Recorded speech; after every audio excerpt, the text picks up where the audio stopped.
So guys, here's how to actually export only a part or a specific portion of your video in CapCut in less than 30 seconds. Without wasting your time, let's get into it. Clips on the timeline right here on CapCut, and you can see the length of the video is 5 minutes, almost 6 minutes.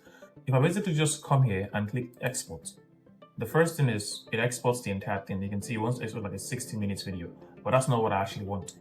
So let's say I just want to export just this middle part of the video.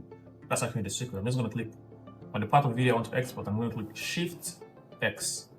You can see that part of the video has been selected, and I just want to export from 6 minutes. Now it's down to 16 seconds.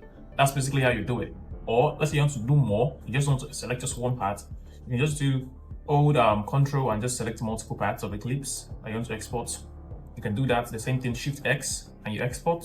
The same thing, just going to export multiple, and like that.